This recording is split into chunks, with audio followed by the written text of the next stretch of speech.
Welcome into the Paul Farrington Show. Paul, joined by Robert Ziggy Ziegler at the University of Virginia. Producer Zach can't be with us today, and Jack was supposed to be here, but kind of a bizarre situation over by the Weinberger house where a transformer blew up and there were electrical fires, and Jack's talking to police officers trying to get over here. Prime is in New Jersey? Yeah, right. So it's basically, that's what it felt like.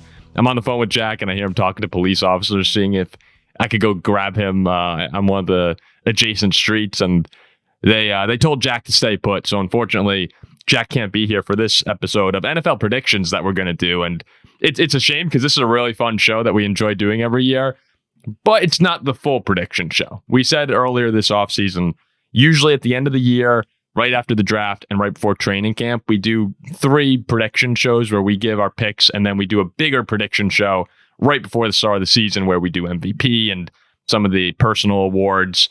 We get a lot more into the final prediction the week before the regular season starts. And maybe for that show, could be having an awesome guest. We're kind of floating some things around. So just keep that on the radar as we approach the start of the season. We're also going to be talking a little bit about the Lions today, some of the injuries that they've had. Already the injury bug is back in Detroit, and it's not terrible, but it's just not good. Are we doing this again? Yeah, that's the question. Are we doing this again? And there were some big NFL player rankings last week. Executives, coaches, and I believe scouts as well all contributed to. ESPN put out articles on the top 10 players at various positions. And there were a couple head scratchers in there. So we're going to talk about particularly the quarterbacks and receivers. And then Ziggy had one very big problem with one of the lists that we'll get into as well. Please remember, if you're enjoying this video, to like, comment, and subscribe to the channel. Let's see, in live time right now, as of recording this on Monday, we're at 19,576 subscribers. So we're getting close there, Ziggy. We are getting close. What was it, 424 away from 20,000? It's pretty good. Pretty good math what's driving a lot of interest in subscribers is the Paul Farrington Show Fantasy Tour de France League. I heard you had a big day. Staging a big comeback here. I had a great day a couple of days ago. I'm just 700 points out of the lead. I've got 10,760 right now. You're just how many points off the lead? 700. Is that close? I haven't been paying. It's like I'm like 6 or 7% away from the lead. All right. So it's close. It's close. If I have a good final week here, we're entering sort of the prime tour time. I've got a chance. I'm doing my darndest to stay out of that Packers jersey. I saw what happens. I saw my dad and you were having some cycling back and forth the other day. Well, I can give Bob some tips because he needs it. Yeah, I think I'm in like competition. The competition here is Blake and Paul Una Chance. I kept thinking that was me whenever I logged in, then remembered that no, I'm in like 16th place or something, which is better than I actually expected given the start. Just a disappointing side. Okay. I don't need your pity there. I don't need your pity. All right. So as we said off the top of the show here, and by the way, Ziggy, I don't know if you saw. I hope you had a great weekend. Jack and I went to a Zach Bryan concert last night. Super fun. Just a load of fun. Like Revival. I put it out on my Twitter. 220 people I think saw this. Revival, the encore song, is just one of like the top 5 songs I think live in person for a concert. It's just so much fun. Springsteen came out again. Bruce, yeah. I appreciate, Paul. I appreciate that you don't like try and boost your individual Twitter post by like reposting it from the show. Because you see that on a lot of podcasts, right? They've got like their show social media and people will just like retweet or re-up or whatever they're doing. I appreciate that you're not trying to artificially inflate your subscriber count with Packers fans. I'm going to be totally honest with you, Ziggy. I'm just so bad at the social media side of things. Like even with my actual job, as I fix the Norse brick on our set here, even with my actual job, like, I'm pretty good. I'm consistent there, and it takes a little bit more editing on our end for the show to get more reels out. So we got to get going on that, frankly. But personally, when it comes to like building a profile, like I'm very uncomfortable with that actually, even though we're in this role of, we're reporting on football and we're talking about football opinionists essentially. But I'm not a big fan of saying like, all right, here's what I'm doing at every moment of the day.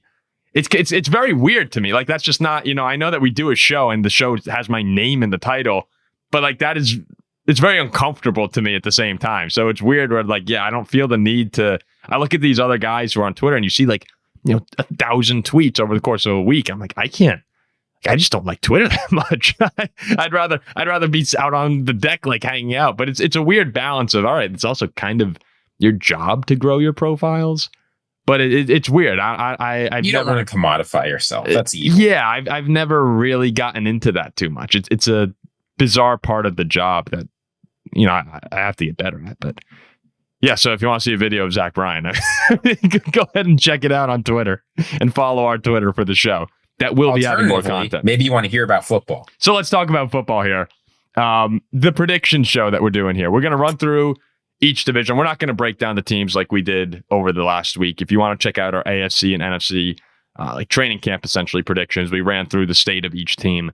Those were 2 hour-and-a-half shows. They were fun shows and pretty informative, so you could check them out. This will not be today's show, though. So why don't we start? We'll go AFC into NFC then. We'll start with the AFC East, okay? Just like we'll do like a minute or two each on what we're thinking. And I actually ran through, how they have the predictor websites where you could pick every single game. You love using that. I love using it, and it's so hard to do it because in your brain you have it set like, oh, I think the Bills are going to be really good. I think the Chiefs are going to be good. I also think the Saints stink. I think the Browns stink. So you can't just have the Bills going like 17-0 and the Saints going 0-17. But when you're just going game by game, you're like, yep, Saints lose, Saints lose, Saints lose. So I'm not going to tell you the records I had for each team, but I will tell you the standings that I had. I had in first place the Buffalo Bills, of course, winning this division, with the Dolphins, Patriots, and Jets second through fourth. Why don't we save our wild cards for the very end? So the Bills win the AFC East again. Is there any argument there? No, I think there will be two teams that make the playoffs out of this division. It's going to be a tight race to see which one. Actually, I probably don't think that, but I think it might happen. Regardless, there's only one team I'm really confident here has any chance to be good next year, and it's the Bills. I think that the Dolphins are better than people are giving them credit for, and we've been on this for a while. The Patriots are, I think their over-unders like 8.5 wins, but people are talking about them like, the next team to break out, and you could see it makes sense. They added a lot of guys in free agency, even though they did overpay for most of them. And the Dolphins are coming off a year where, they just missed the playoffs after threatening for the 1 seed for an entire year. Tua was injured. I personally think Miami is underrated coming into the year. The defense is not great, but when you have that offensive firepower, you can hang in games. And I think they'll be right there at the end of the season competing for a spot. But yeah, Buffalo, it's Buffalo's division again. And that's kind of a common theme in the AFC is, there are some teams here that have dominated their division lately. And we'll move on to... Well, I'm predicting some upsets and some other... Are you really? Okay, all right. Well, yes. We'll get to it. Let's move on to the AFC North next, where, to me, this is really a race between the Ravens and the Bengals. I'm enjoying the Rodgers to Steelers. I know people don't like Aaron Rodgers, and I bet a lot of listeners on this show do not like Aaron Rodgers. But that Steeler team, to me, does have they do have a pretty high ceiling if things work out. I just don't expect things to actually work out. Aaron didn't play as poorly as people said he did last season, but he's just not in an offense with enough talent around it. I like Jonnu Smith. I like DK Metcalf, but other than those two guys, who I actually don't think either of them are phenomenal at this point. DK has his moments, but there's just this is not an offense that's going to lift up Aaron Rodgers, and I don't think he's capable anymore of lifting up an offense. So I have the Ravens winning the division barely over the Bengals, and winning it for second consecutive, maybe 3 consecutive years now, and Lamar having just another fantastic season. I'm with you on the Steelers. I tend to fade teams where all their best players are old and getting older. And the Steelers, that's certainly true. TJ Watt, Cam Hayward, Jalen Ramsey, Aaron Rodgers. Like many of those guys, like Hayward and Rodgers are well into their 30s or even 40s. Watt and Ramsey are both on the wrong side of 31. So this is an old roster. The only older roster in the NFL is the Commanders. So I'm with you there. I do not have the Ravens winning the division. Maybe this is just because I love Jamar Chase and I love the Bengals. Maybe it's because I predicted them to go on that Super Bowl run years ago. But ultimately, the defense has to get better. It just does. I refuse to believe that the defense is going to be the worst in the NFL again. And I really believe in Joe Burrow in this offense to overcome anything but bottom of the barrel defensive play. Well, we also had some Bengals fans reaching out to us, and they were saying a lot of people aren't taking into account all the injuries that they had last year, or some of the injuries. They weren't the Lions, but there were a fair number of them. Yeah, and it felt because I got in a back and forth with one of our listeners about Lou Anarumo, and I was saying this is a guy who's been praised in Cincinnati for a long time of being able to turn the defense into a competent unit for, even when they had underperforming players and they were ready to go for the playoffs. And, even at the end of last season, I know it was a horrible year, but you saw the Bengals defense was playing better by the end of the season, and they had won 5 games in a row. If they had gotten in, no one wants to see that team. So to blame everything on Lou, it felt like they were picking a scapegoat in Cincinnati. And now Al Golden comes in, and yeah, we can say, how can the defense not be better with the injuries? But at the same time, like, they didn't do too much outside of that other than players returning. So you're hoping that those guys can come back to form, which is never a guarantee when you're talking about recovery. Well, you've got the big question mark with Trey Hendrickson. The reporting is that the Bengals have sent a new contract offer, and you've got Mike Brown coming out saying, we want to get a deal done. I think it'll get done. So it seems like things are improving. This is one of the rare holdout situations where I can actually see Hendrickson leaving. But end of day, I think if Hendrickson's gone, I will probably put the Ravens to win the division. I think he's a really important player to bring back. But the Bengals know that, and they know this is their window. So I expect him to re-sign. I expect the team to get defense to improve. I think it'll be close, though. It's going to come down to the 2 divisional matchups, I think. Yeah, those games are going to be must-watch TV. And that's what's another fun part of the AFC North is even the Browns and the Steelers, who are, I don't want to loop the Steelers in with the Browns, but those two teams who we're not expecting to make the playoffs, they always give each other a battle. Like the Ravens going to Pittsburgh, and a lot of times if you have the best team playing the third best team in a division, it's not going to be a great game. But in this division, you never know what's going to happen. Like you have these just surprising defensive battles. It's I know that last the NFC year North was surprising offensive battles. Bengals Ravens. I mean, 35-34, 41-38. No, it's a fun division when they play each other, and even the Browns have played spoiler before to these teams. So that's adds to the intrigue of it's not a guarantee that last week of the year, even when you have Cleveland, who plays at the end of the year in week 18? It's the Bengals hosting the Browns. Yeah. And I mean, anything could happen. But if you just flip those 2 really close games last year, right? The Bengals lost by a combined 4 points while putting up 34 and 38. They win the division. Yeah. And if they win the division, who knows? We've seen them before go on runs in the playoffs. Then the Ravens won those games. I'm not taking it away from them. They did very well. But the margins of the Ravens, they won the division by 2 games, right? It looks like they dominated it. But the actual margins in their divisional games were very, very close. And they were the best in division at 4-2. The Browns were the worst at 2-4. This is always one of those divisions where anyone can win games. It's not like the AFC West where the Raiders were 0-6, the Giants were 0-6, 49ers 1-5. Bears 1-5, Packers 1-5. You will get close divisional games every year in this division. The Bengals had so many games last season too.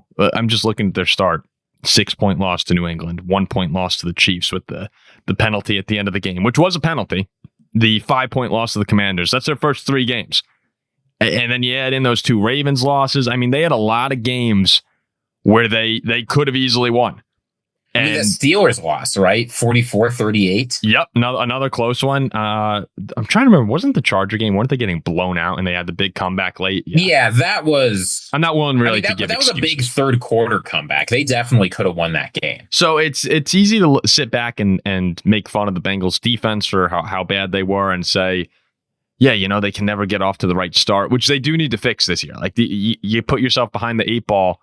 And it can be very difficult to come back. And we saw it get the best of them last year. But this Bengals team was better than the way they finished, which I guess you reflected in power rankings week in and week out. But this Bengals team, their calling card has always been suck for the first half of the season and go on a crazy turn it run. on. Yeah. Like that's just what Joe Burrow does. If they can get a better start to this season, I'm not talking going undefeated, but you've got some winnable games at the start here, right? You open at the Browns, host the Jaguars, at the Vikings, at the Broncos. Like, they have to have a better start. You can't start 1-3 or 0-4 there. Joe Burrow threw for 43 touchdowns last year. Like that's tied for the 10th most ever in a season. If he beats the Ravens twice, he wins MVP. Yeah, that is actually what happens. I'm looking right here. Other than, let's see, the most recent one was, it's kind of crazy that Brady in 2021 has thrown 43 touchdowns too. But yeah, I mean, it like in the 2020s, we've had one quarterback throw for, or two quarterbacks, sorry, Rodgers and Brady have gone for 43 or more touchdowns. Like it was just an unreal season from him. And I think he said it in the interviews at the Super Bowl. I feel like I was the best player this year. And he had a legit claim to that. So isn't it great how I'm like, yeah, well, we'll go like a minute and then we just talk Ravens Bengals. Well, different divisions have different levels of interest, right? Because now we're going to move on. Well, this and here's where things always go off the rail on this show. I actually think the AFC South, who's next, is a really intriguing division. And the more that I'm looking into it, the more that I'm starting to kind of play this game in my head of like, okay, like where's the opening for some of these other teams? And I think what I keep coming down on, Ziggy, is that the Titans, I'm pushing out of it. I like the Titans. There's a question mark there to me. It all depends on Cam Ward, and I'm not willing to bet on a rookie quarterback with a bad defense. And he's not going to the Vikings. Yeah, that's exactly the point. So I'm ignoring the Titans.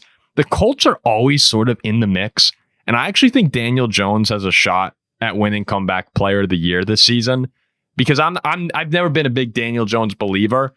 But I do think that he's in a system now. He's with a coach in Shane Steichen who's had success in the past. I think it could be a spot where I don't actually take them seriously as a contender, but I can see them being a pest and being in the mix for that wild card come the end of the season. I like his odds at Comeback Player of the Year. What's he at right now? Plus 2,500. Do you see the favorites? Here are the guys ahead of him. Yeah, I can give you the guys ahead of him. Aiden Hutchinson. That's Dak. Yeah.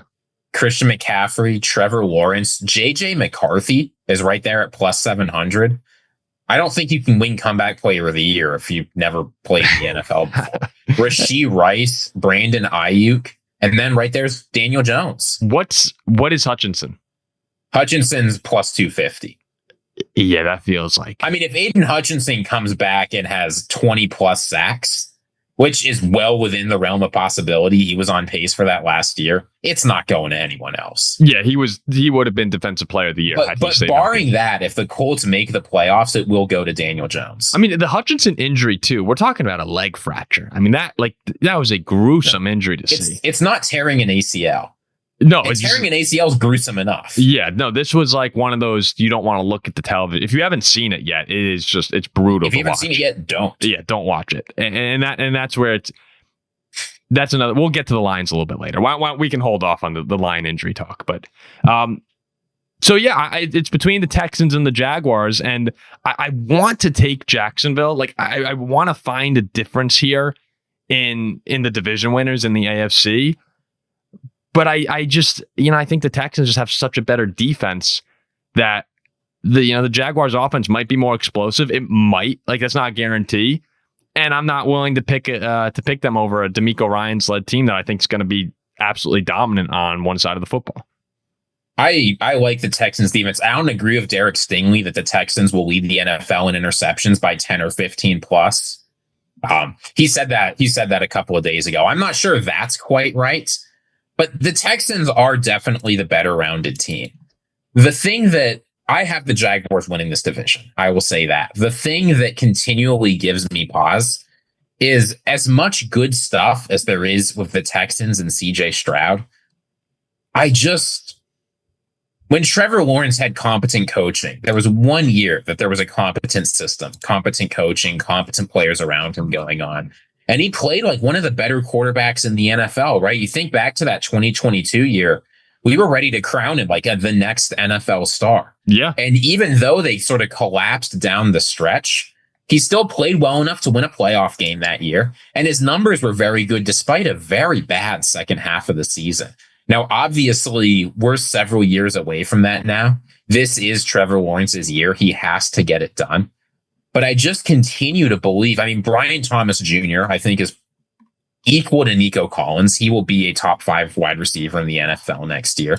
The Jaguars defense at least has a lot of talents. It's not going to be as well coached as the Texans. It's not going to be as good as the Texans. But like Josh Hines-Allen is a very strong player. Trayvon Walker, people hate on him because he was the number 1 overall pick, but he's a good player. There's some tools in the secondary. Like the Texans' offensive line is such a worry to me, and it was so bad last year, and I don't feel like they did enough to improve it, that I can see CJ Stroud struggling again, even though he's a good player, and the new look Jaguars taking another step. Oh, it's on the table. I'm still picking the Texans because if there's one thing in the entire division to me that you can point to and say that will happen, it's the Texans having a good defense. Because I mean, there are stars all over the board. So that's where my confidence lies. But if the Jaguars come out and are lighting the world on fire with Hunter and Thomas Jr., then there's absolutely a chance. And it's in the AFC, I feel like we've had now for over the past like 3 or 4 years, we've had a bunch of teams sort of have their like, oh, they're about to be the next thing. Like their breakout's coming. And the Dolphins were there at one point. I think the Chargers were there at one point. The Jaguars were there when you said a couple of years ago in the divisional round when they lost to the Chiefs. The Texans were there. So we've had so many teams, and the Broncos are one of them this year, this is the year that we're expecting the breakout. That I think it's all kind of like all those teams are sort of in the fold, in the mix this year for that 6 and 7 seed. Like, which one are we going to actually see break out? And of all of them, like I actually trust the Broncos defense quite a bit too. But in this division in particular, I'm more confident that the Texans' floor is higher than the Jaguars. That's why I'm going with them. So I hate counting on defenses because defensive performance in the NFL, even with a lot of talent, is so unpredictable. I mean, look at the Jets last year. The Jets had an incredibly talented defense full of stars at every important position, and it just didn't happen. They regressed huge, and the offense wasn't able to carry the load.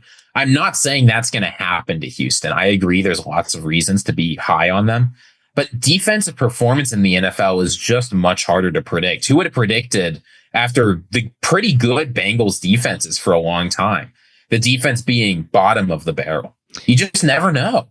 Yeah, and that's where I guess some of the injuries too, but like they lost a couple dudes in free agency, but and it's going to lose a couple guys. No, yeah, you can't. Yeah, if injuries happen, that's what the Lions would have had a better defense in the league last season. If you have a good quarterback and the quarterback's healthy, your offense will be fine. Defense, there's no equivalent. So wait, let me put. So you want to be down for the Jags? I've got the Jaguars winning this division. Okay, you got the Jags and I got the Texans, and then lastly we have the AFC West where.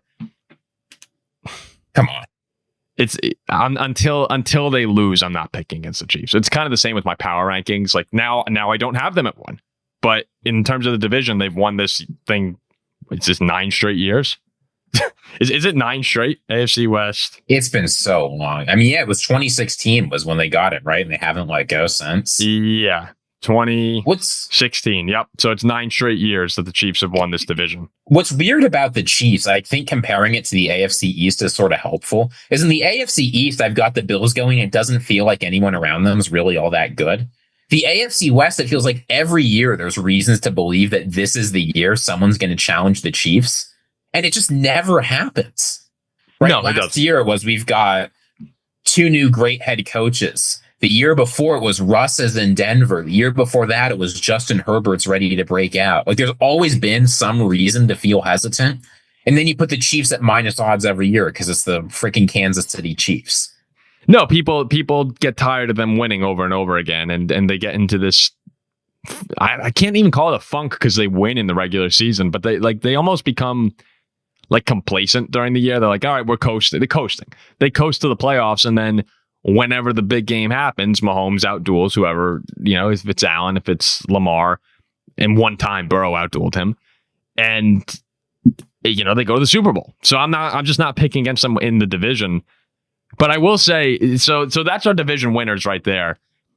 But something kind of weird is happening right now for me, with the Denver Broncos. This has been going on for a few shows now where I sort of just ragged on them over and over again. But I spent more time.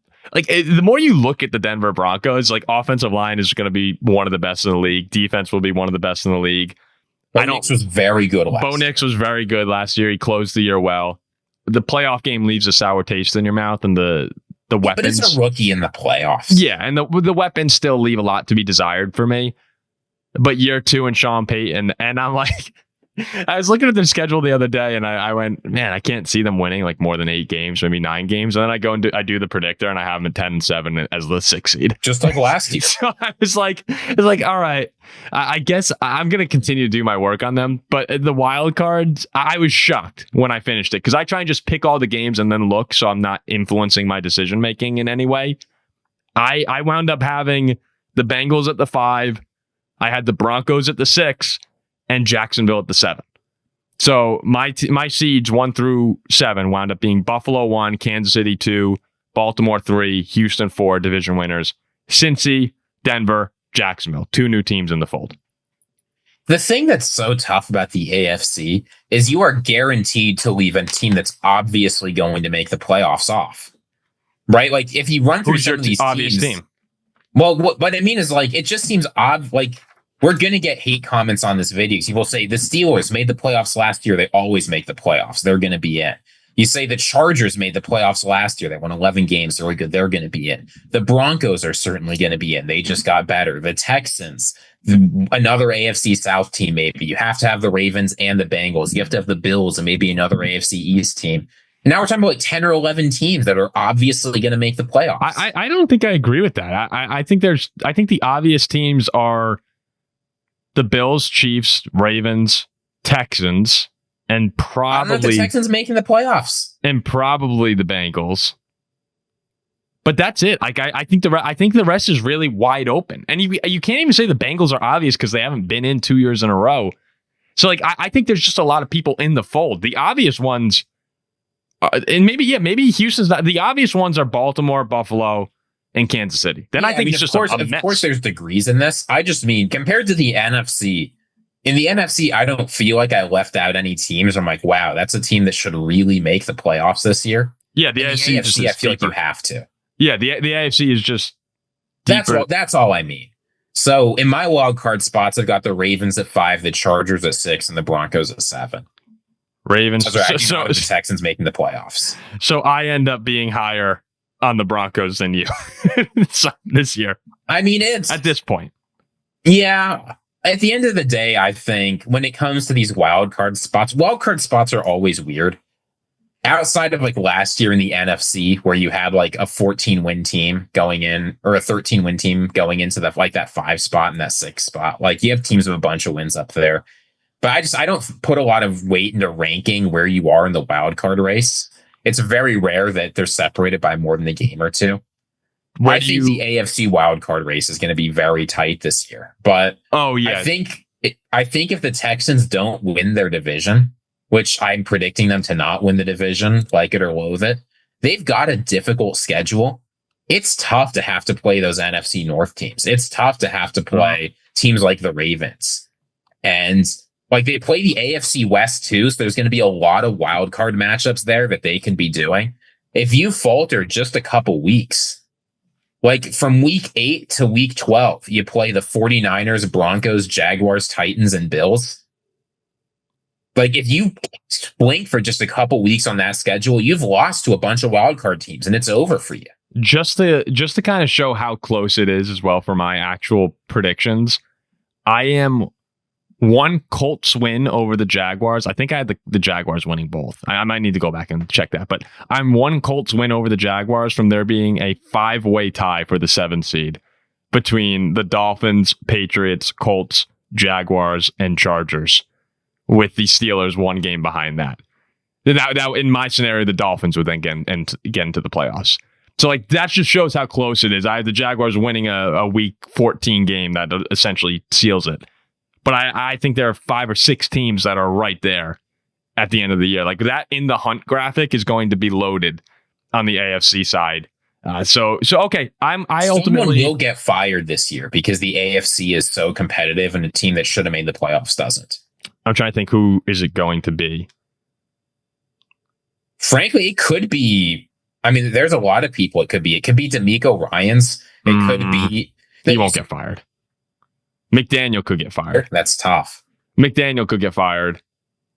And then I actually think I might say Sean Payton could get fired if it goes poorly. I'd be surprised. I like the ones that I think McDaniel could get fired. I think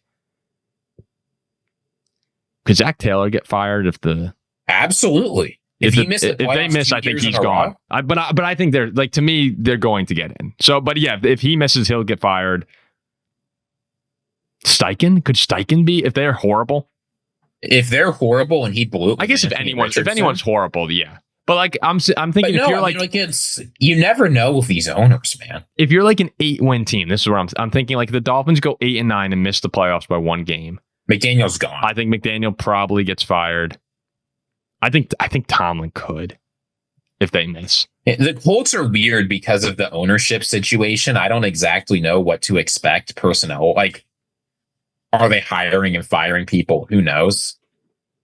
Like, I'm just running through the teams here for me who are 1 or 2 games out. I think McDaniel would get fired. I don't think Vrabel would get fired. Tomlin could get fired. Yeah, I actually think Tomlin would, whether that's a fire or like resign, whatever. I think Tomlin would be gone.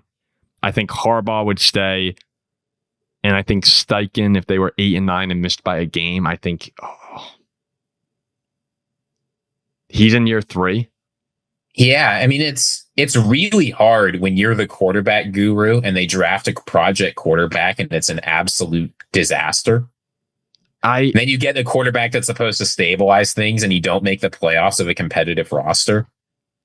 It would be the tough part about Steichen is that with, let's say, because I'm assuming Daniel Jones is going to play most of the games, like the opportunity then is there to, I'm assuming then you're moving on from Richardson. You probably don't want Daniel Jones to be your long-term guy if you're 8-9. Well, you don't but Carly Ursay Gordon, like she didn't hire any of these people. She might want to bring in her own folks. Yeah, no, I'm saying that would be a perfect time to do it, where you could have one more transition year with Daniel Jones. You draft your guy, you bring in your new coaches. 8-9, I think Steichen.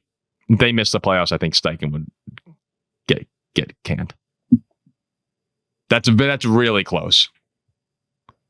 Yeah, I mean, what she said is, I mean, they asked her about this, like what she thinks direction the franchise is going, and she said, "I know it could be misunderstood to say I don't like talking just about winning. I like talking about being the best.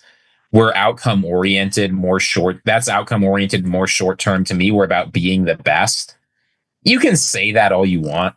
Nobody's going to be thinking this Colts team, the general manager, the head coach, are the best if you don't make the playoffs this year. Yeah. At the end of the day, like, I'm sorry, Chris Ballard has to go at some point. He's been a disaster for this team, and you're not getting the GM candidate you want unless they get to pick their head coach. Mm-hmm, mm-hmm. So no one picking Shane Steichen as head coach after this debacle. Yeah, it's the AFC side will be fun, and actually, so will the NFC. We can get into that as well here. Where I'm just looking through it. If you talk about teams that are like, if you're totally ruling them out right now, I rule out the Saints. I rule out the Panthers, although I am looking forward to. I'm rooting for Bryce Young, but I'm going to rule them out. And then I would rule out the Giants. I know Jack's high on them. So I think there are 3 teams that you can automatically look at and be like, yeah, they're not going to be contending. And even then, you like the Giants and Panthers could have a little, like the Saints are, to me, are the one where there's really no world where I see that working out. Whereas after that, yeah, any other team could win their division. So let's get into that then. Oh, actually, first, who do you have? Did you have your AFC Championship game? Yeah, my AFC Championship game. I mean, it's always tough. You don't know what the matchups are going to be. It's Bills Chiefs again. This time the Bills get it done. That's what I had as well. I had Buffalo hosting it. Man. I have Buffalo getting the 1 seed. I think they've got a much easier path there. Yeah, they'd probably lose though. I picked Buffalo maybe just to be different, but they'd blow it. Like we all know they'd blow it. I'm gonna put the Chiefs back there. I'm just gonna do it. I had Buffalo, but why? Like why? Why would I do that? That's just to say like, oh, it's their time. Like no, the Chiefs do this every year. So I'm gonna go with the Chiefs just to be different from everyone else trying to be different. The NFC East should be a really fun battle, at least between three teams. If you're Jack, you'd say four. The Eagles, Cowboys, and Commanders. Commanders and Eagles coming off great years, obviously Super Bowl. It was at the Zach Bryan concert in MetLife. There were a lot of what was really disappointing is he was wearing an Eagles shirt. He's an Eagles fan. And he was saying "Go Birds," and he had Eagles fans, and we're walking down the steps, and you have EAG, you have all that going on. Obviously, the response from everyone is to boo them like crazy. And I just started thinking, like, man, it really sucks that the Eagles won the Super Bowl. Like, I hate the Eagles at this point. It's the Saints are number one and the Packers are number two. Then it's probably the Eagles. And the Eagles are even flirting with Green Bay just because they're so damn annoying. And I couldn't help but various times throughout the concert being like, I can't believe these guys won the Super Bowl. Like, it just sucks that they won in 2017. It sucks they won last year because you can't take that away. Like I hate the Eagles. I think they're also going to repeat as NFC East champions. For the first time since any team did it since they did in like 03-04. Yep. They won 4 in a row from 01 through 04. And there's been no repeat champion since then. But while I think the Cowboys are going to have a really good year. I think the Commanders are going to have a really good year. I just think that there's too much on Philly. There's too much star power. They lost a lot on the defensive line. But what's great for them is like you know it's just next man up there. They have this loaded roster with depth everywhere. I can't pick against them, so I have them winning. Actually, I'll just be upfront. I have them winning the conference. In the regular season, I have them as the 1 seed. Yeah, it's the NFC East has changed a lot since last offseason. It's easy to look back and sort of forget this, but if you look at their opening odds for last year. The Cowboys and the Eagles were both tied at plus 135. You had the Giants at 900, the Commanders at 1,000. Now the Eagles are overwhelming favorites. They're at minus 150. The Commanders are there at 225. The Cowboys are there at 600. The Giants are non-existent. I also have the Eagles winning. It really feels to me they kept all the players I felt they really needed to keep. They consolidated their talent around the division. I'm not going to say the Commanders were fluky for winning 12 games last year. I thought they played very well, but I think there is a noticeable talent gap between them and the Eagles. And the Commanders are the oldest team in the NFL by quite a bit. There's no team that's even close to them in terms of average age. It's easy to expect guys like Bobby Wagner to be just as good as last year, but a lot of their important players are either older, or you look at some of their additions this offseason, like Laramie Tunsil, Deebo Samuel. Those are guys where I feel like it could go either way. The Commanders have a ceiling where they could win the division, but the Eagles are such a safe choice. I can't bet against them. I like Dallas a lot this season too, with some of the guys returning from injury and the George Pickens edition. I think that's going to be a team that people need to pay attention to, who are not on a lot of radars right now, other than the fact that they're just the Dallas Cowboys. Like that's a good football team, and they won the division just 2 years ago. But with the Eagles, they've won 16 of their last 17 games. like they have this unbeatable feel at times. And I just did the quick math there. Over the past 3 years, so you know how not this season, the 2023 season, they started 10-1 and they closed the year 1-6. Really bad down the stretch, and they lost to Tampa in the wild card round. If you take out that 1-6 stretch, over the past 3 years, they're 38-7. That is. I don't think I included a couple playoff games in there, but 38-7. Of course, it's 38-7. The Vikings score, but that is. That's filthy. This team has done a lot of winning, and picking against them when on the other side we're saying, can the Commanders stay that hot with the year 2 quarterback, who we all think is going to be really good, and can Dak return from injury again and play at a high level? Too many questions there. We know what we have in Philly. So, all right, me and you both got the Eagles. The NFC North. And this is one the entire offseason I've been picking Green Bay. And I've been talking about the Lions' schedule, the brutal road slate, which outside of the NFC North, which is going to be difficult enough, you have Baltimore, Cincinnati, Kansas City, Washington, Philly, and the Rams. And we're going to do power rankings probably soon. And those 6 teams, along with a couple other of the North teams, will probably make up the list. Like the Lions, the NFC North has a really tough schedule, and the Lions go on the road to probably at least 8 of the top 10 teams that we'll have. Which, even if you're the Lions and arguably the best roster in football, that's hard. That's hard. you could wind up losing most of those games. I ran through the schedule predictor. I was really pissed off because I had the Lions winning the division by 1 game, which is different from everything I've said this entire offseason. But when push came to shove, I had them at 12-5 winning the division. That's the thing about this Lions team is you can talk all you want about the departures, about the tough schedule. They're the best team in the division, right? They've got the most talented players. If you look at it on an aggregate level when everyone's back, and we'll get into whether they'll get everyone back as we talk about the Lions a little bit after this long segment. But the Lions are the best team in the division. I'm sorry. I know that the coaches are gone and that matters. I know it wasn't just the coordinators like everybody's talking about. They lost some important guys lower down on the coaching staff too. But if you've got the best players, it's very hard for me to predict against you. In any case, I got the Packers winning the division. So we've kind of, you had the Lions earlier in the year, didn't you? Yeah, I mean, you talked about so we this. Flipped. We'll make our real most serious predictions in the preseason. It's so hard during the offseason when you're thinking about all these arguments and looking at all these teams and all the potential. If you're really tracking your views, it's very hard to stay consistent if you think about it long enough, because so many teams have a case, and there's nowhere that's more true than the NFC North. Every team has a real case for winning the division this year. Every team does. I hate to say this to Bears fans because I'd like to see the Bears competitive. I say that now. I'll probably change my mind. Actually, if the Bears are good, it's going to be the most obnoxious thing. Do I actually? No. I think I just lied to the audience. I'd love to see the Bears suck, but we have a lot of friends who are Bears fans. Great buddy Weston Bell. That I would feel good for them to have a good Bear season. Personally, I don't really care. But I'll tell you right now, after running through everything, the Bears are not going to win more than 6 games this season. I know that a lot of people are going to be upset listening to that, but I ran through the schedule. I had them finishing 5-12, and I was like, what? What?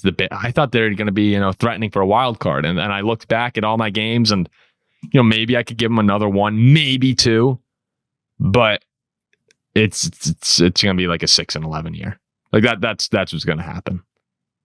And I'm sorry. Yeah. I'm sorry it's going to happen again, but that's just, I can't see it being different. I'm going to have to go back. I'll go back and look again and we'll see. Maybe I wildly change predictions before the start of the year, but I do not. I am not that low on the Bears. I don't agree with I don't think I'm that low on them. I think they're a decent team. Low on them, even winning 5 games. I don't know. I think they're a decent team, but I'm going through it. And I'm like, Ziggy, where are the wins? Hold on. I want to pull this up. I got their schedule in front of me. Yeah, let's have you do it. Hosting the Vikings. I can see that going either way. But just give me a win-loss. Give me a win-loss. They're at home. Want to give them a win? Give me a win. Yeah, give me a win. All right, that's 1. At the Lions. Loss. Host the Cowboys. Loss. At the Raiders. Win. At the Commanders. Revenge game win. All right, I don't think they win that, but we'll give it to them. All right, hosting the Saints. You're asking me. You can't. No, it's okay. Okay, hosting the Saints. Saints win. At the Ravens.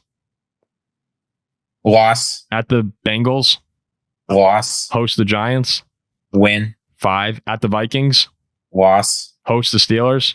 Win. 6. At the Eagles. Loss. At the Packers. Loss. Host the Browns. Win. Host the Packers. Win. At the 49ers. Win. Host the Lions. Loss.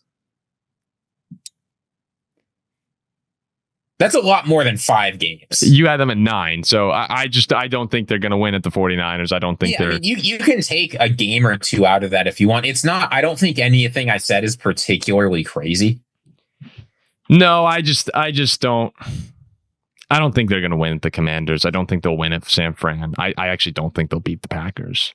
By week 17, Christian McCaffrey's going to be out for the season. San Francisco will be on their 8th string running back. One of George Kittle or Nick Bosa is going to be out. Trent Williams could be hurt. Like, this 49ers team is going to have week 17 is when you want to play them. Maybe I'll go to so many injuries stacked up. I think you could talk me up to 7. Like, I see the world. I mean, there's absolutely a path where it could work out well for Chicago. Like, yes, if Caleb's awesome, they're going to win some of those games. Then I'm being unfair. I just don't think it's going to be a breakout. I think they're just going to I think that they're going to progressively get better. And then I don't know, when you end the year, Green Bay twice, Detroit, San Francisco, and Philly, by the time they're rolling, there's a lot of tough games on the schedule. So I think you could talk about like 7. They get a chance to beat teams and push themselves into the playoffs if they're in form there. Yes, that is very true. Play the Packers twice and what will surely have wild card implications, getting to play the 49ers, the Lions, like they will get a chance to prove themselves, and they get to have some of those most important games, like your must-win Steelers and Browns games. You get one of the games against the Packers, the Lions game at home. Like, they'll get their chance. You may have talked me to 7, but I don't. Maybe move me up from 6 to 7. That's all I'm saying. Is it's not. I'm not confident saying, "Oh, they'll Bears it up. They'll win 4 or 5 games." Even when I saw 5, I was like, all right, that feels like that just feels low. Like they're better than a 5-win team. Yeah, but then again, I probably would have said the same thing last year, and we saw how that went. Oh, they lost in such stupid ways. They lost in dumb ways. They are a much, much better team. And I genuinely felt bad when I had them at 5-12, and I don't think that will happen. But 7 might be. I mean, yeah. I think 7's probably a more realistic number. What is there win total 8.5 right now? I think, let me check. Yeah, it's 8.5, but they're minus 135 to hit the under. So I guess that the win total really is like 8. Yeah, 8. So I have them 1 under the win total. If I go to 7 over. Yeah. All right. Yeah, I can't complain too much. All right. I think we did a good job there of kind of coming back to the middle. I started way too far one side. I don't think you started too far the other, but you did a good job of bringing me back to the middle, as we do on this show. And then the Chicago Bears will let us down like they let down everyone who believes in them. It is what it is. Yeah, I actually would like to see them have a good year for our friends. Is that's a nice thing to say, right? So I have the Lions, you have the Packers in the NFC North, and we'll have a little bit more on the Lions coming up. The NFC South, again, New Orleans. I hate the Saints. Like, I don't mind. I don't like talking crap about anyone, just because I tend to think that it's not fun to just shit on teams like a lot of sports media does. It's a 2-team race. No. I have no problem with the Saints. I have no problem. Like this, the Saints. I hope that the Saints. I had them at 1-16. Frankly, I had them 1-16, and you know what? I'm pissed off that I didn't put them at 0-17. I hope the Saints suck every year, and it's been great since 2009. They've been miserable, but that's what they deserve for what they did. I have no problem just absolutely mocking New Orleans. Every other team, I think it's nice in sports media to let's be a little nicer, more positive. But the Saints, no. 1-16, they're gonna suck. The Panthers, I don't think are really in the race. Although I'm excited to see Bryce Young, and I hope he continues to evolve, a former coworker.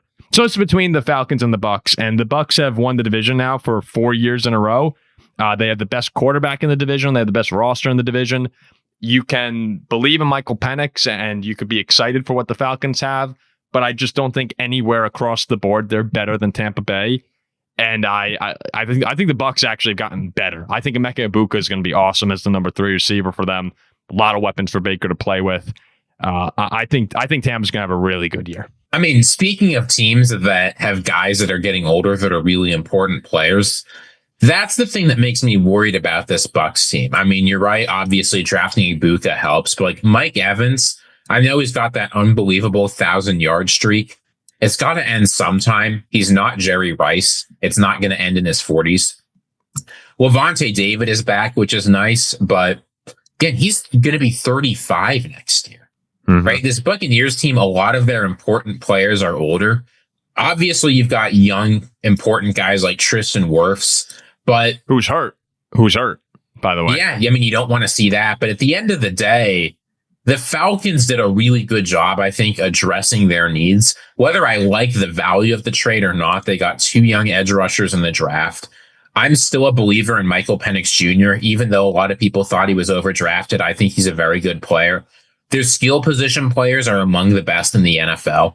Drake London is a top 10 wide receiver, just about. Bijan Robinson is incredible. Kyle Pitts, even though he's not what everybody wanted him to be, is one of the 5 or 6 best receiving tight ends in the NFL. They have talent on this Falcons team. And even though the division wasn't close down the stretch, the Falcons, I think, could have won if they won some of their more winnable games. I mean, they beat the Bucs twice last year. Yeah, they did. So I've got them winning the division. I actually like Michael Penix too. I'm not going to get really upset at anyone who picks Atlanta. He won't be better than Baker Mayfield, but he might be good enough. Yeah, probably not. Baker's gone for what, 4,500 and like roughly 35 touchdowns the past 2 years. I mean, that's insane. I'm numbers. Not saying. I just want to be clear. I am not saying I think he's going to be as good as Baker Mayfield. Yeah, and I think that's reasonable because Baker's been arguably top 10 quarterback in the league now for 2 years in a row. But I do think that Penix, I was really impressed with the Washington game, the late drive. I know that he had his ups and downs, but we have a very small sample size. Like, I'm not willing. I really think that the question mark is still there. You can't draw too big of conclusions from just a handful of games. But I just thought in that moment with the season on the line, I know they lost the game, but driving down the field, converting 4th downs, tying the game late, like I thought that drive to me was just all right, this guy can do it. Some of those throws were just awesome, and I think the NFL recently posted on their Instagram like that drive from different angles. Like, dude's got a great arm, and I mean he even in college you saw the accuracy. Like he's able to fit the ball into very tiny locations. So I like Penix, and I think that there's always. I was trying really hard as I was framing that in my mind. I was like, I'm trying not to set this up. Great at fitting into tiny locations. Yeah. I was trying really hard to make that. That's why I went with locations for a specific reason. All right. Back on track here. Regardless, though, there are some problems in Atlanta that, you're relying on a lot of rookies and defensively with James Pierce Jr., Jalen Walker, guys who I think can be very good coming in. Like there are still a lot of problems on the defensive side of the ball. Not saying Tampa doesn't, right? Hassan Reddick's being asked to fix a lot of the pass rushing issues in Tampa Bay, and he's coming off a year where he had 1 sack, right, in like 11 games. Like Hassan Reddick hasn't done anything for a while now. So not like both these teams have their issues defensively. I just think the Tampa offense should be explosive. And again, you could point out problems anywhere. Like Chris Godwin's coming back from a bad injury. That never guaranteed. But at this point, we're starting to see these recoveries are much better than they used to be. So I just think that Tampa Bay is a well-oiled machine offensively, and their defense is good enough to carry them to another division title. But yeah, you're right. Atlanta did win twice last year. The Buccaneers deserve to be favorites. I think it's very close between these two teams, though. And even though the Vegas odds have the Saints or the Panthers not that far behind the Falcons, I don't buy that for a second. I think this is clearly a 2-team race, and I think it's a real 2-team race at that. So you have Atlanta winning the division there. Yep. That takes us to the last division here, the NFC West, where last year was kind of an anomaly given the injuries that the 49ers had. I did think it revealed to us that Brock Purdy, when asked, can you be the guy when shit hits the fan, for lack of a better term, can you be the guy to elevate this team? He didn't do that. And that's when the contract situation that came in. And there was a big discussion this offseason. Does he deserve this money? You could say, if you say yes, it's because you think when everyone's healthy that he's good enough to win your Super Bowl. And I think you'd be kind of insane to say the answer is no to that, because he got within a couple plays of winning it just a few years ago. But this team is getting older, and Deebo Samuel's not there anymore. Christian McCaffrey's very injury prone, so it can blow up again easily in San Francisco. But if everyone stays healthy, the 49ers will be much, much better than they were last season, and that's what I'm expecting. It may be wrong to predict a healthy season out of them, especially with the age of this roster, but I think that they're going to get healthy. I think they're the best regular season team in the division, as even though in the playoffs, I might pick the Rams to beat them in a one-off game because I trust Stafford more. But the Rams are a little more shaky over the course of an 18-game season than San Francisco when both teams are fully healthy. So I think Seattle and Arizona are also right there. Like this is in play for best division in football. I'm going to go with the 49ers winning the division. I actually have them as the 2 seed in the NFC. Yeah, I do not think this is in contention for being the best division in football. I do think it's in contention for being the closest divisional race, though, because none of these teams, honestly, I know this is not what Vegas says, none of these teams really stand out to me as all that much better than one another. The 49ers sort of have the most talent, but they've been trending down, not up with that talent. The Rams, I mean, obviously Stafford is great, and they've got plenty of talent on the offensive side of the ball. They made some additions on defense, but they have to stay healthy and they have to get more consistent. The Cardinals, I mean, you're hoping that Kyler Murray can put it together for you with Gannon and that whole system, but he hasn't done that in a long time.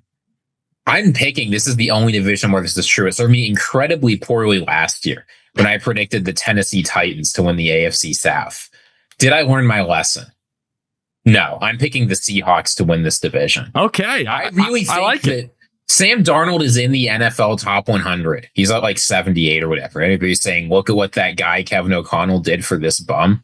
I don't think Sam Darnold's a bum quarterback. The offensive line scares me a little bit, but the Seahawks have weapons. I mean, Jackson Smith and Jigba is a good player. The running back should finally be healthy. I like their running game.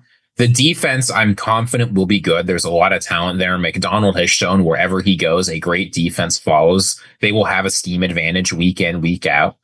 And with a first-year head coach, the thing I really want to see is that your abilities as a coordinator can carry over while the team still plays well, while you're still a good leader. And we saw the disaster with like the Chargers, right? Bringing in Brandon Staley. The scheme advantage didn't hold because it was too complicated and he was just a terrible leader. Things went very well in Seattle, and I really like picking year 2 head coaches coming off a strong, promising year 1 that made a lot of good additions to take that next step forward. I know DK is gone, and that really is a hit. I like this Seahawks team a lot. I think they added a lot of players, whether it's value in the draft or not, that will contribute this year. Something just feels good about this team. I've been a big Seahawks hater on this channel year in, year out, and they've never let me down. We'll see what happens when I'm finally picking them to win the division. I think you made a lot of really good points, and you're right about DK and Lockett leaving being, that hurts. Lockett was old. I'm not as worried about that. No, I know, but like he was a leader in the locker room, and for whatever that matters. But at the same time, I do think that you're going to see Jackson Smith and Jigba take another jump. Cooper Kupp comes in, and I think would you rather have DK or Cooper Kupp for next year? DK probably. Probably DK, but is it like, it's not crazy to say Cooper Kupp. The difference will separate in 2 or 3 years, not 1. Yeah. I mean, the Seahawks, it's funny. I talk about continuity. They made so many overhauls on the team this year. Like, things will be very different. And I'm not sure guys like DeMarcus Lawrence will make a huge difference, but there's just talent on this team. I will say I was shocked. This did change my perception. Letting Noah Fant walk means they must be really confident in what's going on in that tight end room, because that was a big surprise to me. Maybe people who follow the team a little bit closer weren't surprised. But like he wasn't terrible last year. Well, they got Arroyo, right, out of Miami. Yeah, they must really like what they're seeing. They had you look up and down that Seahawk roster, and you were bringing up Mike McDonald, and we said this on our NFC preview show. The same way that people are excited about Mike McDaniel when he came into Miami, and Shane Steichen going to Indianapolis, Ben Johnson going to the Bears, all these offensive innovators, these young coaches who are getting their chance to shine. Mike McDonald is that on the defensive side of the ball. But the reason you don't hear about him as much is that reason. He's on the defensive side of the ball. It's not the sexy coordinator. But he's very effective. And the Seahawks defense took a huge jump. We said last year, what were their numbers? He brought Baltimore from ranking 28th. The Seahawks, were 28th in points allowed last year to 9th last season. Yeah, 9th isn't elite, but that's from 28 players changing. That's a huge improvement. Yeah, from 28, that's wild. And with Baltimore, they were 5th and 1st in his 2 years there after John Harbaugh thought there was a problem and he stole McDonald out of Michigan. So you got the coach. And on offense, Sam Darnold had a horrendous final 2 games. There's no doubt about it. The Detroit game was straight up one of the worst games you'll see a quarterback play in a big situation. There were overthrows, there were misfires, it was bad decision making left and right. That's the Vikings, right? That's what we do in those situations. And the Rams game, he was also bad. The line was atrocious. That's where the concern is for me. When if he's getting pressured with this weak offensive line that they have in Seattle, is he going to make a lot of mistakes? Because the Vikings line, for the most part, held up pretty well last year, even after the Darisaw injury, and they brought in Cam Robinson. But Seattle's offensive line is a lot worse. And if that becomes a problem, I think they've been improving, but if it's a problem, that could blow everything up. Yeah, they need guys like Charles Cross to find their vibes. I will say this about the Seahawks is they were a team. I know they were 10-7. They tied for the division last year. They lost on some tiebreaker or another. I don't know how far down it went. But the thing is, if you look at their season, they started great and they finished great. They started the season 3-0. They finished the season 6-2. That middle stretch where they went 1-5, though, is where they played almost all the good teams.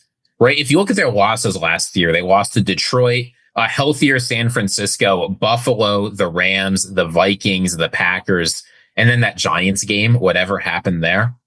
And then you look at the wins, Denver, New England, Miami, a more beat up San Francisco, Arizona twice, the Jets, the Bears, 6-3. They beat the Rams at the end of the season. But they need to be able to play better. And this is why I think they moved off Geno Smith and added Sam Darnold. They need to be able to play better against the good teams if they want to win the division this year.